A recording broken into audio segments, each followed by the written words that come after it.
इस परिवर्तन पर ही मुख्यमंत्री योगी आदित्यनाथ ने यहां पर तंज कसते हुए ट्वीट किया है, जिन्हें पाकिस्तान दुश्मन नहीं लगता, जिन्ना दोस्त लगता है, उनकी शिक्षा, दीक्षा और दृष्टि पर क्या ही कहा जाए। वे स्वयं को समाजवादी कहते हैं, लेकिन सत्य यही है कि इनके नस नस में तमंचावाद दौड़ रहा है। मुख्यमंत्री के इस बयान पर क्या कहिएगा आप? नहीं,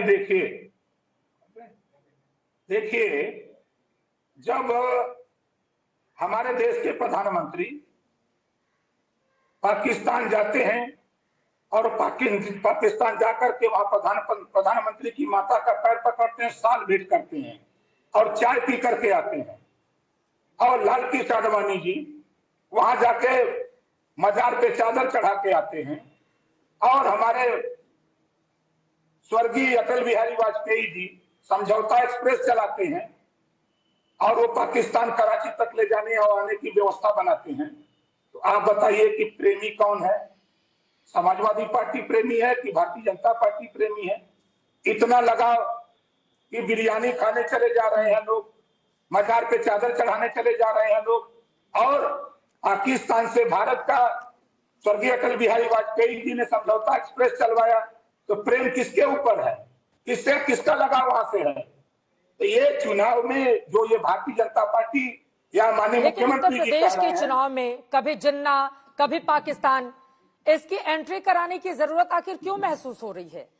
नहीं, आकाश में योगी जी ने जो ट्वीट किया है उन्हीं से पूछिए कि लाल कृष्ण आडवाणी जी चादर चढ़ाने क्यों गए थे, और हमारे मोदी जी चाय पीने क्यों चले गए वहां, हमारे स्वर्गीय अटल बिहारी वाजपेयी जी समझौता पाकिस्तान और भारत में समझौता एक्सप्रेस क्यों चलवाए, क्या वजह थी, क्या लगाव है? इतना बड़ा आप लोगों को लगाव है वहां से, और दूसरी तरफ अनाप शनाप आप लोग बोलते हैं। हम लोगों से उससे नहीं मतलब है, हम लोगों को मतलब है बार बार मुख्यमंत्री की ओर से तमंचावादी कहा जा रहा है, एक समान अनिवार्य और तमंचावादियों की पार्टी। को उत्तर प्रदेश में सामाजिक न्याय समिति की रिपोर्ट लागू कराना, हम लोगों को उत्तर प्रदेश में आवारा पशु से किसानों को छुटकारा दिलाना, हम लोगों का ये मुद्दा है। इस मुद्दे के आधार पे हम लोग जनता के बीच में है।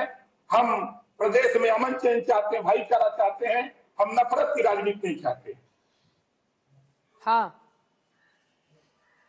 वो कह रहे हैं नस नस में तमंचावाद दौड़ रहा है, इस पर भी तो कुछ बोलिए।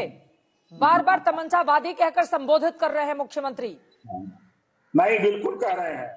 हम आपसे हम आपके माध्यम से माननीय मुख्यमंत्री जी से पूछना चाहता हूं कि शपथ लेते ही हरशंकर तिवारी का छापा पड़ गया क्योंकि ब्राह्मण थे, विजय मिश्रा का छापा पड़ गया ब्राह्मण थे, ब्रजेश मिश्रा का छापा पड़ गया क्योंकि ब्राह्मण थे, खुशी दुबे ब्राह्मण की बेटी, वो 4 दिन पहले ससुराल आती है, क्या कसूर उसका? उसके घर में बेशक माफिया गुंडा अपराधी हो सकते हैं, मैं इसको इनकार नहीं कर सकता, लेकिन उस बेटी का क्या कसूर? आज साल भर के ऊपर हो गया, उसको जेल में योगी जी डाल दिए, खुशी दुबे जेल में, योगी जी का बिरादर 10 महीने से 25,000 का इनामी क्रिकेट के खेल में, क्या ये उनको नहीं दिखाई देता है? कहां गई इनकी पुलिस, कहां गया इनका लाइन ऑर्डर, कहां गया इनका बुलडोजर, क्यों नहीं उधर जाता है? क्या कारण है? क्या ये बताएंगे योगी जी? खाली ट्वीट कर देना और बैठ करके कह देना। एक आखिरी सवाल और, ठीक है, एक आखिरी सवाल का जवाब और। बहुत सारे मेहमान मेरे साथ जुड़े हुए हैं। ओम प्रकाश राजभर जी, देखिए बीजेपी पर आप लोग निशाना साध रहे हैं, वहीं वो अपना कुनबा भी बढ़ा रहे हैं। स्वामी प्रसाद मौर्य को आप लोग लेकर आए समाजवादी पार्टी में, जोर शोर से कोरोना काल होने के बावजूद जिस तरह से उनका वेलकम किया गया। आरपीएन सिंह जो पडरौना के बड़े कांग्रेस पार्टी के नेता हैं, 30 सालों से ज्यादा जिन्होंने कांग्रेस की सेवा में लगा दिया, उन्होंने भारतीय जनता पार्टी का दामन थाम लिया और कहा है कि 300 से ज्यादा सीटें बीजेपी जीत कर लाएगी। किस तरह से देख रहे हैं उनकी बीजेपी में इस एंट्री को आप? देखिए, कांग्रेस पार्टी के बड़े नेता हुआ करते थे जितेंद्र प्रसाद जी, और जितेंद्र प्रसाद जी जब कांग्रेस में थे तो बड़ी बड़ी लंबी लंबी लिस्ट लेके प्रेस वार्ता करते थे कि 500 ब्राह्मणों का इनकाउंटर भाजपा ने कराया, और बड़े नेता भारतीय जनता पार्टी ज्वाइन कर लिए और मिनिस्टर भी बन गए, और नाम लेने वाला कोई नहीं है, कहीं पर्दे पर दिख रहे हैं।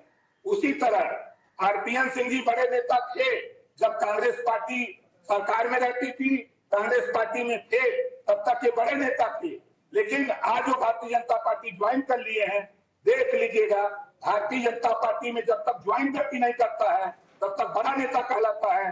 ज्वाइन करने के 1 घंटे के बाद उनकी कदर वही हो जाती है जो आम कार्यकर्ता की होती है। वही स्थिति में आरपीएन सिंह को भारतीय जनता पार्टी पहुंचा देगी। छोटा सा जवाब, कहा जा रहा है कि स्वामी प्रसाद मौर्य के खिलाफ पडरौना से उनको टिकट देकर बीजेपी उतार सकती है और वहां से वो 3 बार विधायक भी रहे हैं, तो फिर मुश्किल बढ़ेगी स्वामी प्रसाद मौर्य की। आरपीएन सिंह जब खुद मैदान में उतर जाएंगे तो रहे हैं।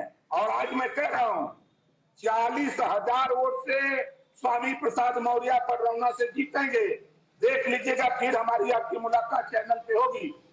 जब 10 तारीख को गिनती होगी, 10 मार्च को, तो 40,000 वोट से स्वामी प्रसाद मौर्य पडरौना से जीतेंगे।